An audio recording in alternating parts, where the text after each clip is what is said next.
Hello everyone, and welcome to day 3 of week 7 of our blog series around Paula Gooder's book, The Journey to the Manger.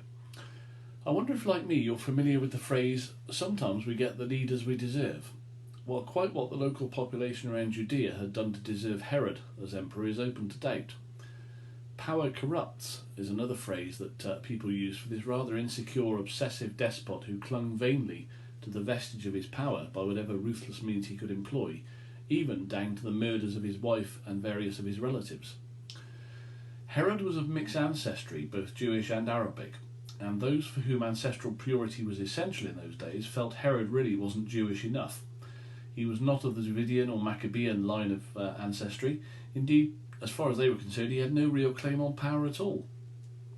Herod was basically the Roman emperor's local lapdog, and although he oversaw much of the work on the infrastructure around Jerusalem and Caesarea, which did improve conditions somewhat, he was a tormented soul, driven to extreme violence at the perception of any threat to his power.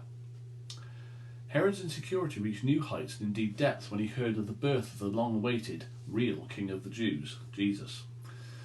Jesus was born at a time of much danger and threat. God, indeed, has risked an awful lot to come to earth as a vulnerable baby. The threat perception was mainly centred around the insecurity of those in power, concerned that their power base was shaky and about to be really shaken. Jesus, though, came to earth as God and his word in living human form. Herod and the Jewish leaders never really knew what to make of him and how to handle him, except to fear that he would eventually plot to overthrow them. Power based on force, on coercion and on ego breeds this insecurity. We see it still does today in many dictatorial regimes where political voices and religious faith are routinely suppressed and brutalised. This is especially true when that power is challenged. However, Jesus' way was to rule by letting power go, to rule with humility and love as the servant king. He was risking a great deal, but for the love of others, throughout his whole life from birth to crucifixion. I wonder, like me, if you've ever stopped to think what Jesus would look like if he walked in this room now. We all have the images we grew up with, but this does not demonstrate what the Bible teaches us about Jesus and his power. This was not the important thing, the physical appearance. What was important was his character, his values, his virtues, and of course his vision. Because they were, and are, the things he wanted us to inherit, to imitate, and to live by.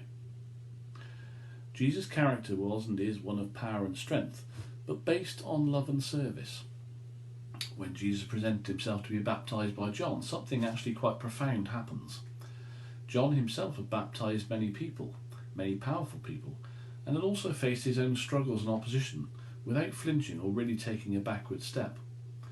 But at Jesus' request to be baptised, he falters and falls back, saying to Jesus, "I cannot baptise you." Jesus really is powerful. Jesus' early disciples left their fishing nets in Galilee to follow him. Jesus is powerful. He retreated to a hillside but turned no one away, even though he desperately needed some solitude. And he fed the 5,000, that clamouring crowd, when really he wanted to be alone. But nobody was turned away, and he dealt with them, healed many, and showed great compassion. Jesus is powerful. As a child and a man, Jesus' power comes from his Father, but although he knew he was invariably the most divinely powerful person in any room on most occasions, he sheds that authority to become our humble servant. Power then for Jesus is not leveraged for his own sake, but for all of us. A leader who can be trusted with power gives it up. What a lesson for leaders these days and throughout history. Will there be a Jesus leader in our times? Something to pray for, definitely, and to aspire to. But maybe really they just don't make them like Jesus anymore. Jesus, our leader and our mentor and friend, has already forsaken his power to walk humbly with us and wash our feet. That is the essence of power, of true leadership, the true exercising of power for the love of all. Amen. Have a good week, everyone. Bye for now. Lots of love.